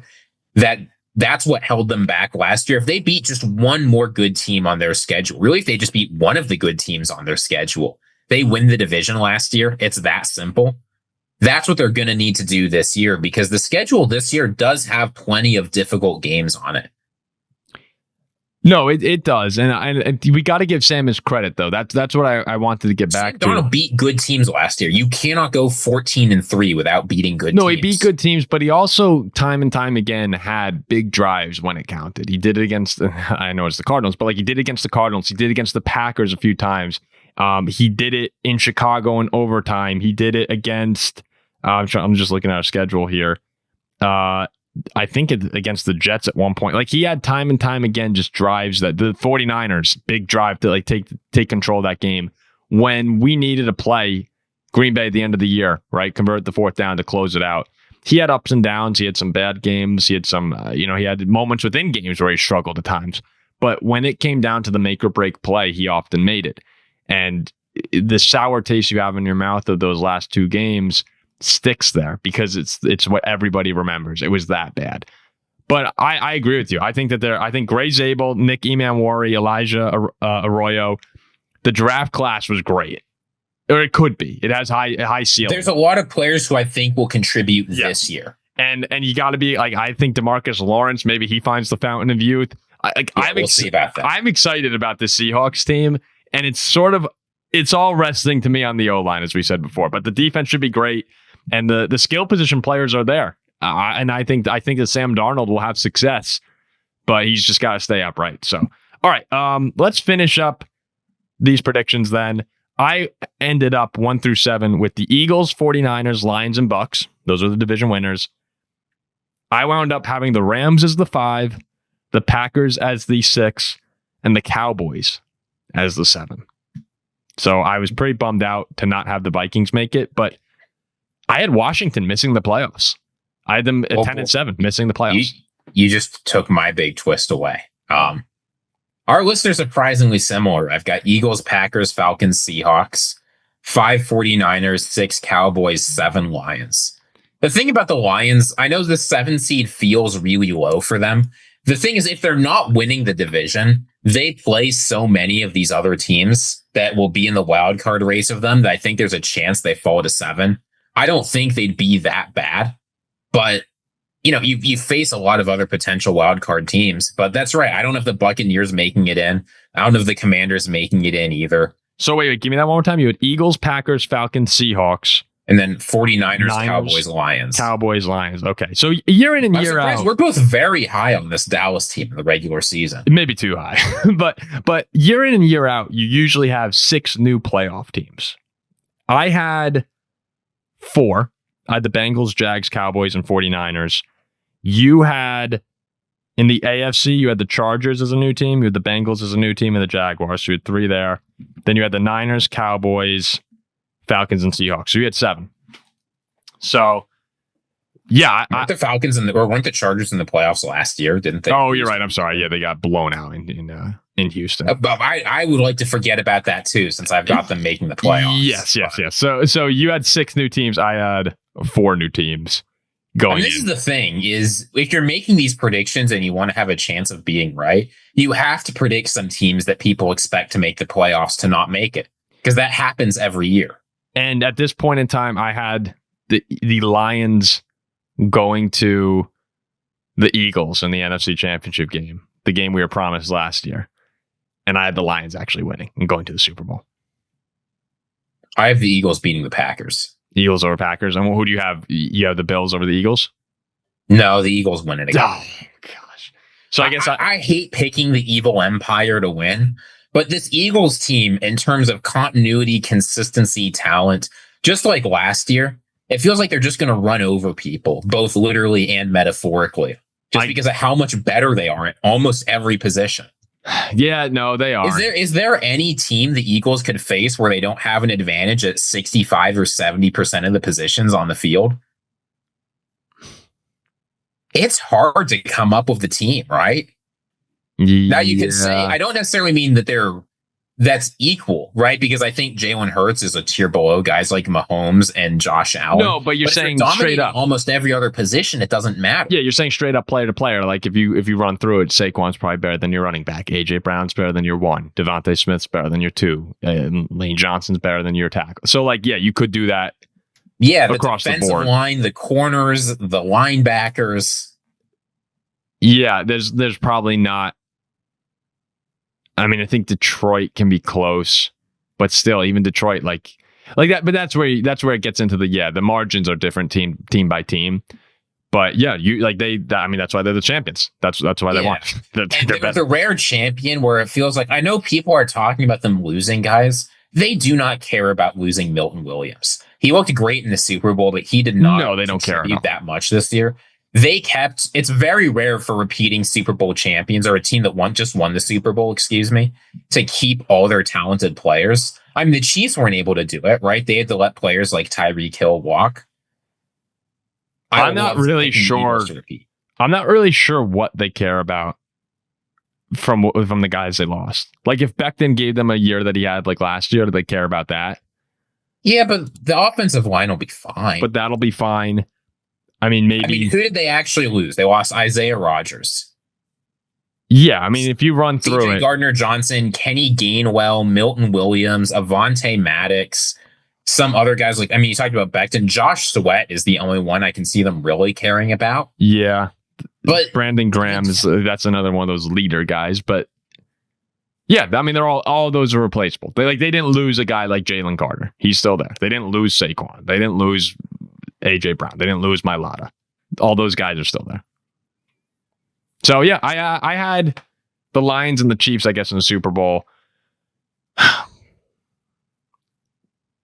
I can't pick the Lions. Like, even if I think they're better than the Chiefs, and yeah, do I think they'd win the game? Probably, but I'm not. So yeah, I guess I'm gonna pick the Chiefs. Is that lame? It's not lame. I can't talk about lame. I picked the Eagles to win. Yeah, but I mean, is it lame to just pick the Chiefs? I mean, sure, it's lame, but at a certain point, this is something I think I like that we do on the show. We're not going to come out here and lie. I really think. Well, I mean, I think I may have just done that because I said I think the Lions are better than the Chiefs, but I'm going to pick the Chiefs. But even if the Lions are better than the Chiefs will probably win that because it's. Yeah, they probably would. There are 5 teams I think have a chance to win the Super Bowl next year. 5? Wait. So Ravens, Bills, Chiefs, Eagles, Lions. Yeah. Yeah. I mean, you can talk about like some of the outside teams like the Bengals, the 49ers, the Commanders, Rams, Packers. I think there's 5 teams that realistically have a chance. So then you ask, okay, coming out of the NFC, do you like the Eagles or the Lions? Do you like their chances more? I probably the Eagles, but I mean it's up or down. I mean, like it's. And then you ask, coming out of the AFC, like, do you like the Chiefs, Ravens, or Bills the most? Kansas City. Yeah, so it's you see how you get here, right? Yeah, no, I mean, yeah, I think the Lions Eagles game is a true coin flip. That's what I meant, not up or down, coin flip. And I think, yeah, like all of them are close. And we've seen these Chiefs games, and whenever these teams play each other, it's always extremely close. But yeah, I think that their Chiefs and Lions are probably the best 2 teams in their conference. So I'll go Chiefs winning over the Lions for now. But again, we're gonna have a more serious prediction episode towards the end of the year. This is just where things stand before training camp. All right, so speaking of the Lions and their Super Bowl hopes, it's already this all too familiar storyline with Detroit. And I actually do feel bad for them because the injuries last year were just so brutal. And it did stop them, in my opinion, from going to the Super Bowl, or at the very least, the NFC Championship game. And we're already starting to see some injuries spark up in Detroit. Levi... Oh, I can never pronounce the name. Levi Onwuzurike. Levi Onwuzurike, their defensive lineman, is having ACL surgery now. So while not, a star player like Aleem McNeil or Aiden Hutchinson, this is someone. What's wrong? You're gonna say? I mean, I'm not sure I'd call Aleem McNeil. Okay, maybe not a star, but on the Detroit team, he's an established player on that. Like he is a surefire starter. When you're already talking about these guys who are recovering from massive injuries, right? Aleem McNeil's recovering from an ACL, Hutchinson the fractured leg. When you have the backups getting hurt, that's not this is sort of what happened last year. You were relying on him to get some snaps while you're having these guys get back to form. And McNeil might not be back. We were talking about this until October, November. He got hurt late in the season as well. But on top of Levi, you have Taylor Decker's dealing with a shoulder injury. Ennis Rakestraw exited practice early got chest x-rays, which luckily came back negative. You have Alex Anzalone's dealing with, a hamstring, and also it was said hamstring/contract dispute. So that should inform you. What's what. Malcolm Rodriguez is recovering from a torn ACL. A lot of these guys, on top of, some injuries that you were seeing spark up, there's a lot of players on the Lions who are expected to recover. And I think we can sit back here and say with a lot of confidence that if everyone came back 100%, the Lions defense would probably be a top 10 unit in the NFL. It's very talented. But you can never just rely on guys coming back to form completely. Even if, as I said earlier in the episode, we're seeing recoveries are a lot better than they used to be across all sports, there's still a degree of uncertainty that remains there. So I have a lot of confidence in the Lions offense. There's the problems at guard with the departures of Ziegler and Ragnow. But when you see Ziggy, particularly on the defensive side of the ball, again now, injury concerns this early. We're talking day 1, day 2, and guys are getting hurt again. If you're a Lions fan, in the back of your mind, at least you got to be going like, this cannot possibly be happening again, right? Like are we cursed? That's certainly what I'm thinking. But the good news is I do not think it's happening again, or at least there's no good reason to think it is. I mean, some of them, like Onwuzurike tearing his ACL. Yeah, he's out. But, you know, you talk about like Ennis Rakestraw. People are saying he got injured on a chest collision. He got chest x-rays. It's training camp. They're going to look at absolutely any time a player gets bruised up and take a look at it because there's no point risking anything. He's going to be 100% fine. Anzalone, as you say, it's probably 99%,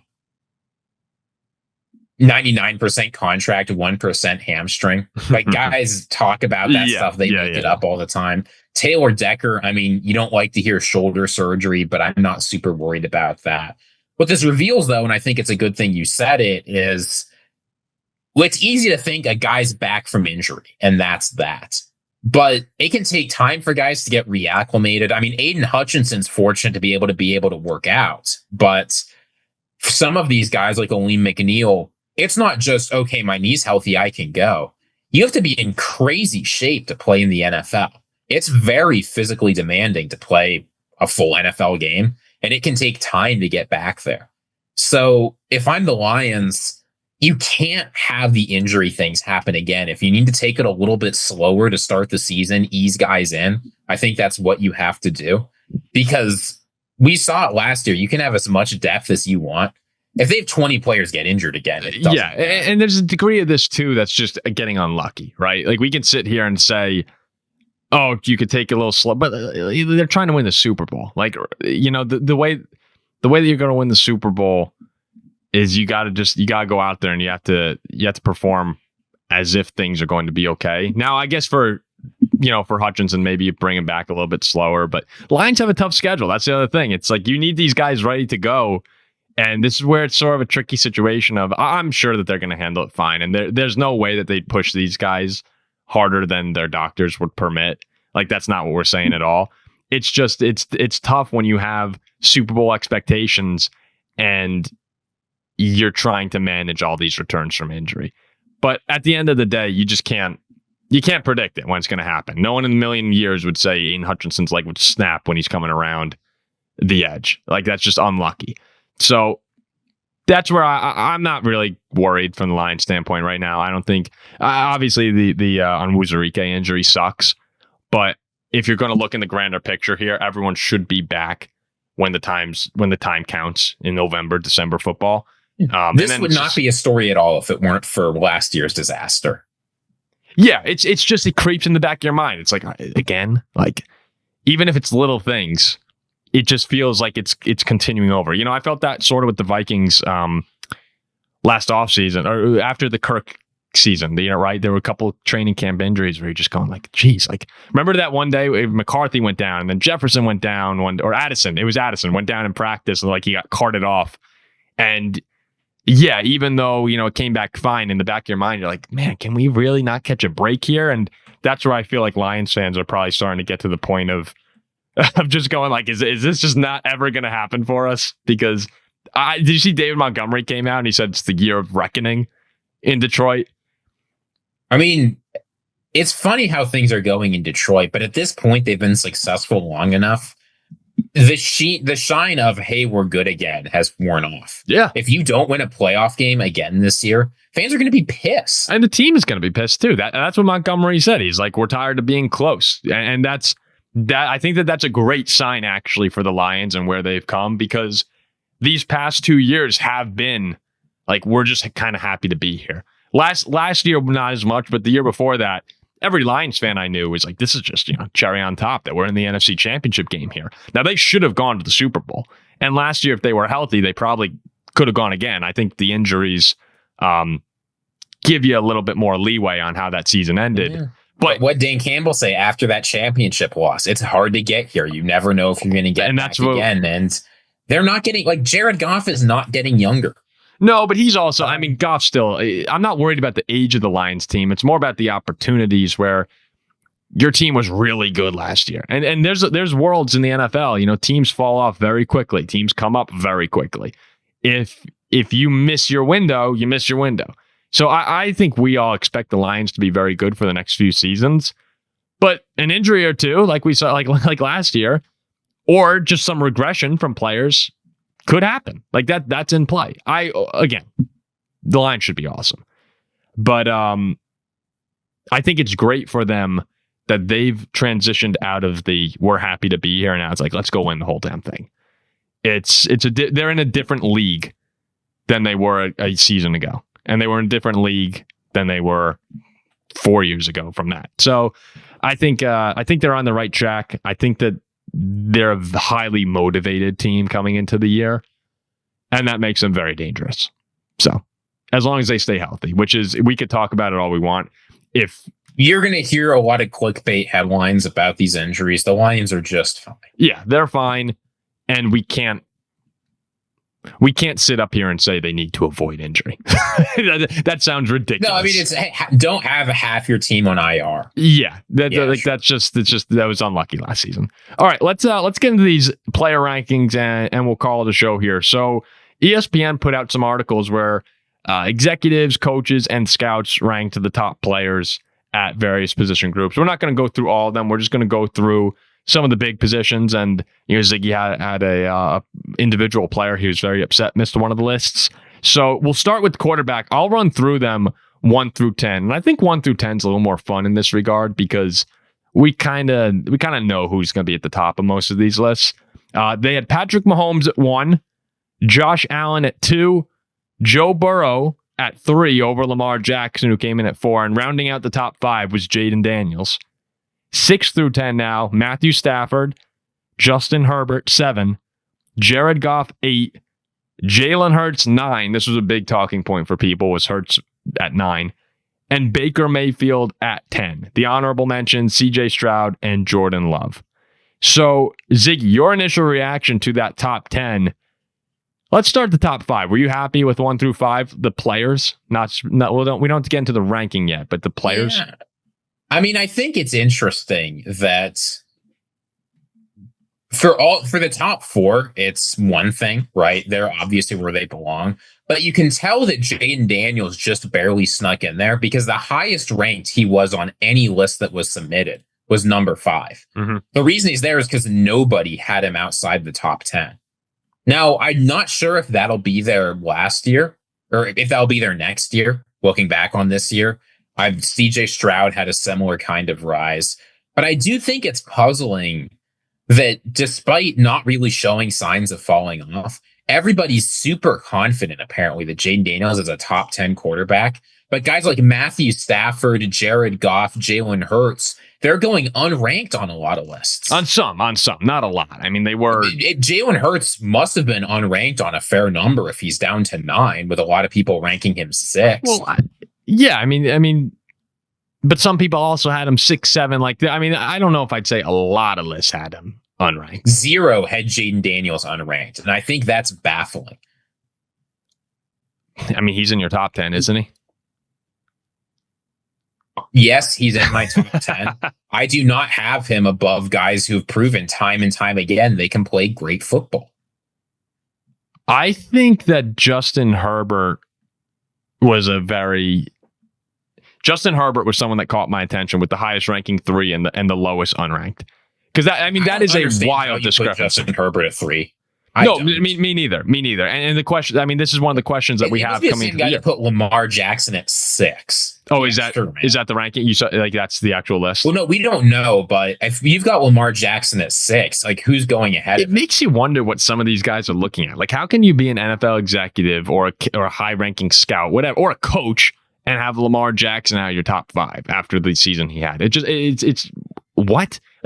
Anyone who has, they should actually use this. They should use this to weed out guys. And if you have Lamar Jackson out of your top 5, it's okay, you're out of the league. It's insane. I do wonder if some of this is just jealousy. It could be. I don't want to speculate too much, but I'm not going to sit here and say you've got to have Lamar Jackson at number 1 or you're an idiot. No, but you need him in the top 5. I don't know how you can have 5 quarterbacks in the NFL better than a guy who's won MVP twice in the last 3 years and deserved it. So you made your point about Jaden Daniels. You think he's a little too high. Would you say the guys who are ahead of Jalen Hurts, Daniels, Stafford, Herbert, and Goff, do you think any of them deserve to be higher than Jalen? I'm sympathetic to putting Stafford ahead of Jalen Hurts. I wouldn't, but I understand why Goff is up there. Herbert's a litmus test in a lot of ways for how you see NFL quarterbacks, but I think if you look at what's listed, here's like the opening line for that. Herbert's immense talent keeps him in the top 7, but hasn't vaulted him into the first tier of quarterbacks despite elite production. This guy hasn't really had elite production over the past I thought that was a weird phrasing too. He's had elite efficiency, right? He had a 23 touchdown, 3 interception season last year, but this wasn't like prime Aaron Rodgers, where he's throwing 3 interceptions, but also like 40 touchdowns and 4,500 yards. Justin Herbert, he's a great player on a play-by-play basis, and I'm willing to discount a lot of like the clutchness. But Justin Herbert is not a guy, I think, who's really produced the same level as some of these other guys or had the kind of success Jalen Hurts has had. I agree with you on the... obviously, I have to agree with you on the success. Like, that's a fact. But if you're drafting a team to win a game, right, and it starts off with quarterback and you can take Hurts or Justin Herbert, would you take Jalen Hurts? Because I'd take Justin Herbert. And that to me justifies... I know a lot of people are really pissed and they're saying, you just won a Super Bowl. I think that I'd take Justin Herbert. And I don't want to say Justin Herbert... Jalen Hurts. Yeah, I don't want to say Justin Herbert would win the Super Bowl with that Eagles roster. Like, Jalen Hurts played really well in big spots. We don't have to worry about counterfactuals here. I think that Jalen Hurts' rushing ability in short yardage situations, people give 100% of the credit to the Eagles' offensive line. No. Jalen Hurts' ability to convert in short yardage situations opens up your playbook in a way no other quarterback can. Right? When the Eagles are on 3rd and short, they can run any play in the world. Yep. Because they know on 4th and short, they can just get it. Yes. I get that they've got a great offensive line, but you also need Jalen Hurts for that. And he could get it done, I think, behind a worse offensive line. This is part of why so many other teams with great offensive lines have tried to replicate it, and it just hasn't worked the same. And Jalen Hurts, he's somewhat like J.J. McCarthy, I think, where the Eagles haven't asked a lot of him from the past few years.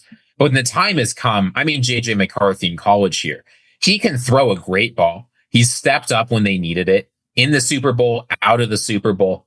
And I have a very hard time discounting Jalen Hurts. Even though 2023, things didn't look great for him, so much went wrong with the Eagles that year, I'm willing to discount it. No, you can't discount him, and because yes, he's performed at a high level when it matters.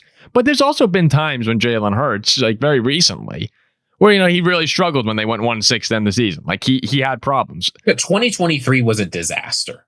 Yes, and he bounced back nicely, winning the Super Bowl. I do think though that the 9 spot is reasonable. Like if you put him at 5. Sure, like I'm not gonna sit here and throw a fit. I disagree with it, but I think if you have him in that like 7 to 10 range, I think he's a lower half top 10 quarterback in the league. And even, I mean, there are some situations where by the end of this season, I wouldn't be shocked if he was closer to like 12 than 5. In fact, if I had to predict it, I think he probably would be a little closer to 12 than 5. Jalen Hurts is awesome. Like he's great for that team, and he's a winner. Like he wins football games. But purely like if I'm taking one dude in one game, I think that I'm probably going to go with Herbert over him. It is funny as I say, like, he's a winner. What does that mean? Like, I go, he's a winner. Then I need to win a game, and I say I take Herbert. But I think Justin Herbert's a better quarterback than Jalen Hurts. It's close. Now, what do you think of Love and Stroud, kind of guys that we've looped in together? We said the Texans and the Packers are very similar. They had the breakout the same year. Both of them being at 11 and 12. Do you think that it's reasonable having Jared Goff and having Baker ahead of them right now? They're both coming off bad seasons. And at a certain point, you can say it wasn't their fault. But we also haven't seen a large number of good seasons from them either. I mean, CJ Stroud, we saw one really good season. Jordan Love, we saw one half of one really good season. So, like, at a certain point, Baker Mayfield and Jared Goff have strung consecutive, very strong seasons.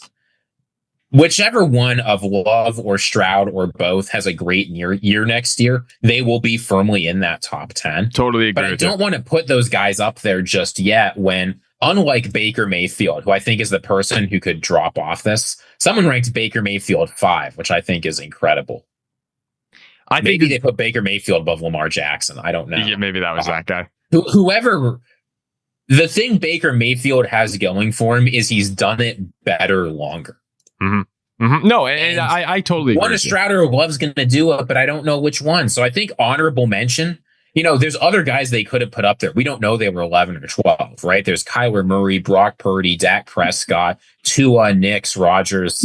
I'm much more confident that Stroud and Love are going to take that next step than any of those guys. But I think if you're making a list that's completely forward projecting, then yeah, maybe you would have one of those two in there. But if you're taking a list where you're saying, all right, what do you think is going to happen? But also please take into account the past season performance.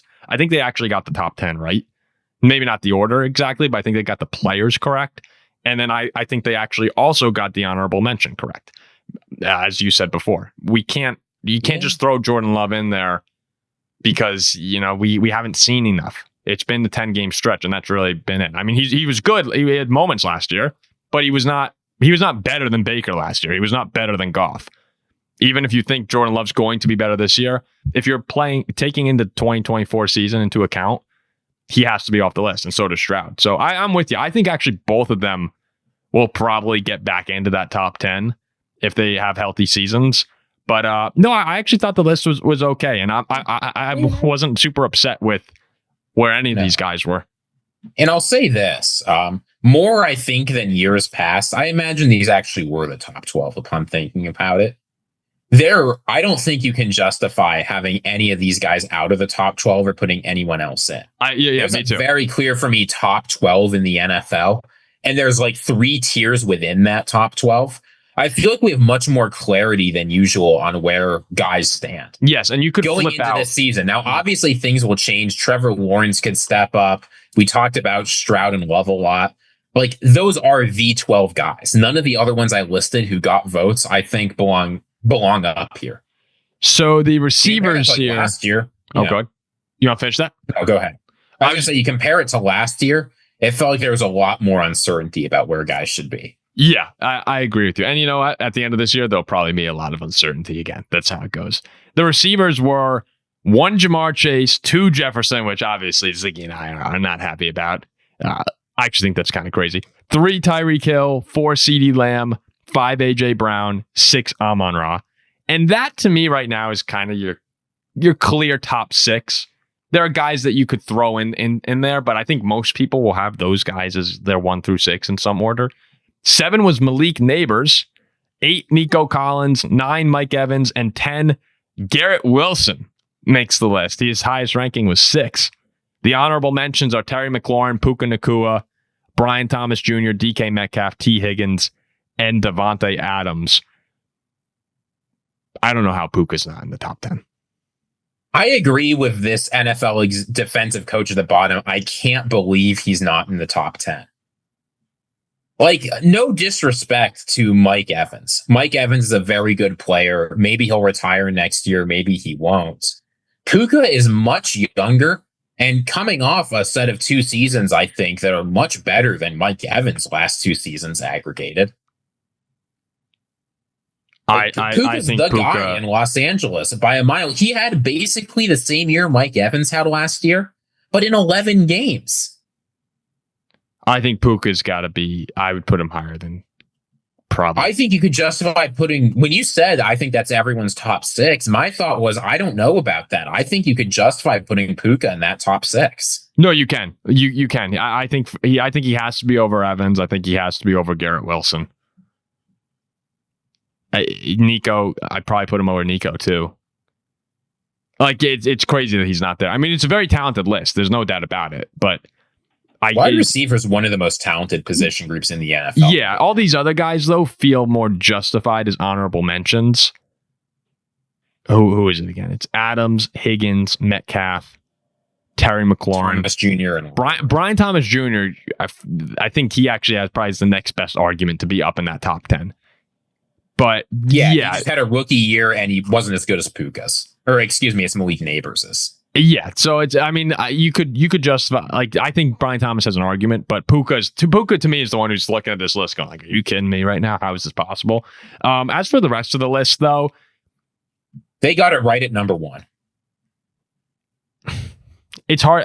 You can easily say, yes, he won the Triple Crown at receiver. So he had a great year. I just think Justin Jefferson is a better all-around player than Jamar Chase. I know Chase had the better statistics last year, but I think Jefferson's just, he's a better route runner. Yes, Chase is a better deep ball. I think he's better hands than Jamar Chase. I think he makes clutch plays. I just like Justin. I mean, for me, it's that Jamar Chase had almost twice as many yards after the catch than Justin Jefferson. Chase is awesome. Like, Justin Jefferson, there is no doubt in my mind he is better before the catch. But Jamar Chase is the single best player in the entire NFL with the ball in his hands. Oh, he's electric. No, I'm not. I don't want to sound like I'm a Jamar Chase hater. No, we all agree they're 1 and 2. I think the difference between Jefferson and Chase and why these are clearly the top 2 wide receivers in the NFL. I don't care if you put Justin Jefferson at 4 and put Tyreek Hill and CeeDee Lamb above him. You're wrong. The only question here is, do you prefer before the catch or after the catch? That's the question of these two. Jefferson clearly is the best before. Chase is clearly the best after. But they're both incredible all-around players. But the other thing about Jefferson, too, is we've seen Jefferson now do it with so many quarterbacks. Like, that's where Jamar Chase, correct me if I'm wrong, but what were his numbers when Burrow was out? Can we find that? Is that? Yeah, when that was 2023, right? Yes, 2023, and Burrow got hurt. I'll find when Burrow went down. So in 2023, Burrow got hurt in week 10. So week 11 he got hurt. Week 12 to 18. So, well, he was hurt like halfway through the week 11 game, right? Yes. Which Jamar Chase finished with 150 yards and a touchdown. Sure. What about after that? The Colts game wasn't good, 29 yards. The Minnesota game, 64. He was hurt for the Pittsburgh game and then came back from injury for the Kansas City and Cleveland blowouts. And he had 41 and 19. Well, the Cleveland game, I think, is not super fair because that was just an enormous blowout victory. I'm never going to look at a guy when they win a game by like 20 points. I'm never going to look at their stats and say that was a bad game from you. If they just didn't need him, they just didn't need him. The KC loss was worse. Jamar Chase. At the end of the day, I get that Justin Jefferson has gotten it done with worse receivers. But if you gave Jamar Chase a season with a mediocre quarterback, they'd find ways to get him. Yeah, no. They would. Again, I'm not trying to say that Jamar Chase is not good. Like, I think Jamar Chase. It was also his rookie. It wasn't his rookie season, but it's your first time playing without Joe Burrow. That's basically a rookie season. No. This is what I'm seeing from StatMuse, which is sometimes wrong with these games. But I'm seeing Jamar Chase has 31 catches for 409 yards and 1 touchdown in 7 games without Joe Burrow. He's worse without Joe Burrow. That's true. Yeah. No. Yes, and you can't. He has Joe Burrow, and he's unbelievable with Burrow. I'm not making the argument that Jamar Chase is not good. I'm just saying that Jefferson, we've seen him have great years now with Nick Mullins getting some snaps, with Josh Dobbs getting snaps, with Kirk Cousins, with Sam Darnold. And I think Darnold and Cousins are awesome. Like, I think they're great quarterbacks. But I just think Jefferson. You can just as easily say when we had that Raiders game in 2023 and Justin Jefferson put up 27 yards, what's up with that? And that blowout Packers loss in 2023, where was Justin Jefferson? No, he has bad games as well. He absolutely has bad games as well. This isn't supposed to be like a big claim or anything like that. This is not like my defining point. I'm just saying Jefferson has had a quarterbacking carousel in his career. And I just think that he's consistently also had Kevin O'Connell. Yes, he has also had Kevin O'Connell. So, sure. I like Justin Jefferson a little more than Jamar Chase. I'm just, is it crazy? Is that a crazy claim to say that Jamar Chase has Joe Burrow and Justin Jefferson's had 4 different quarterbacks? No, I understand it. But yeah, I mean, the two of them are just electric. Tyreek Hill being up there, where was Tyreek? He was 6, right? Or was he? Tyreek Hill was 3. I lost it. Yeah, Tyreek was 3, which is, I mean, he had a pretty down year last season, especially for him. I think it's bullish on Tyreek given the way that he performed last season. I'm not ruling out a great year, but he's 31 years old, and I mean, he had under 1,000 yards last season. He will drop going into next year.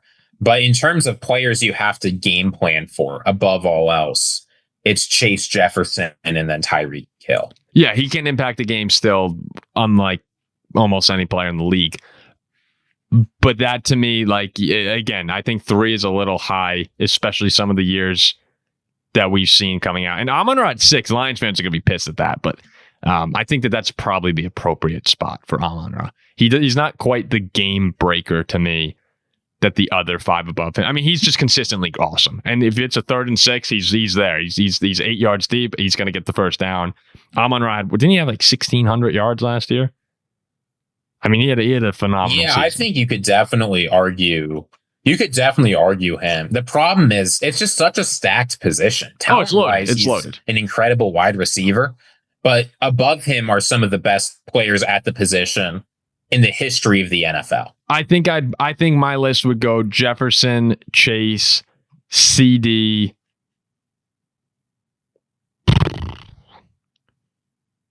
Brown. Oh man. I actually think that I'm very confident in those 1 through 3. And then, man, you could put Amon-Ra there. Amon-Ra could be 4. Okay, somebody's ranked. Who ranks CeeDee Lamb at 10? Like, I want to know. Who thinks there's 9 wide receivers in the NFL better than CeeDee Lamb? Or like Amon-Ra unranked, AJ Brown unranked. Who like? Yeah, I'd probably put Tyreek at 4, AJ Brown 5, and Amon-Ra 6. And then after that, I think then there's a drop off, and then you have Malik, Nico, Puka. I like Mike Evans. I think Mike Evans is awesome. I don't think he's a top 10 receiver currently.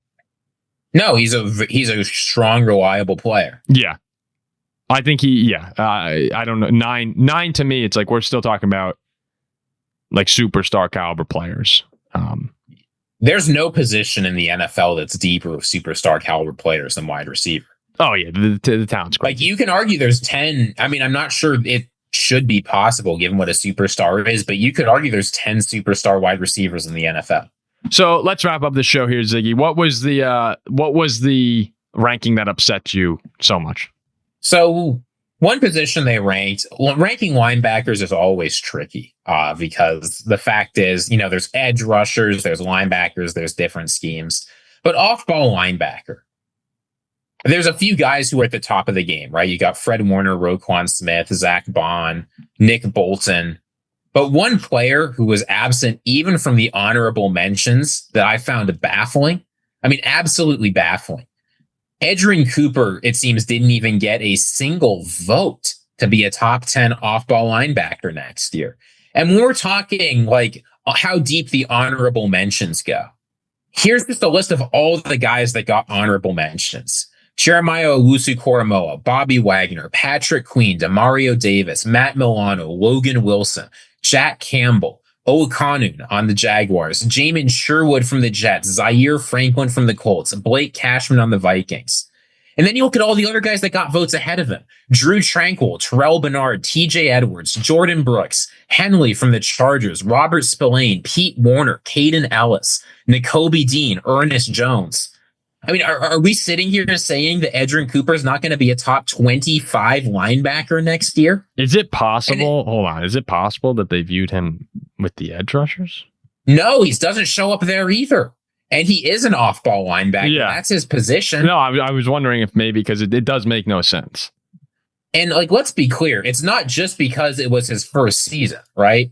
Like coming in at, I always forget his name. It's that linebacker on the Cowboys who had a decent year last year. The DeMarvion Overshown. Yeah, he came in at number 8. And he had a better year than Edgerrin Cooper, don't get me wrong, but like I find it bad. Cooper, we said this. Cooper is going to prove he belongs next. We said this on the Andy Herman episode, but his grade is PFF grade, and you can put into that whatever you want, but it was 91.3 from week 15 on that led the NFL for linebackers. Like, I mean, he was on another level to close the year, and he was hurt. So that's probably what a lot of people are looking at is the sample size was so small, but the sample size was so good too when he was playing that it's hard to not look at Edgerrin Cooper and say this is a guy who's going to come in. I think he's probably going to be the best player on the Packers defense next year, outside of maybe Xavier McKinney. So yeah, I'm with you. That's crazy to me. Leaving him off the top 10, I think, is wrong. Leaving him outside the honorable mentions and the vote getters is just straight up criminal. I mean, this is a feature of following the NFC North, I think, because I think Edgerrin Cooper is one of those guys that, if you're in the NFL and you're like a defensive coach on your team, you're not necessarily following what's happening with all other 31 NFL teams super closely. Yeah. I think Edgerrin Cooper is a guy that you don't hear about him outside of the NFC North. Next year is going to be different, but I guarantee you're going to hear about him. Who are your top five? Who are your top 5 NFC North guys? You're just like, I can't wait to see them play next year. Number 1 has got to be Jahmyr Gibbs. Yep, I think I'm with you. I got Gibbs. Number 2 actually really is Edgerrin Cooper. Yep, and this doesn't have to be necessarily in order. I'm not giving the players I think will be the best. These are the players I'm most excited to see what they can do. Yeah.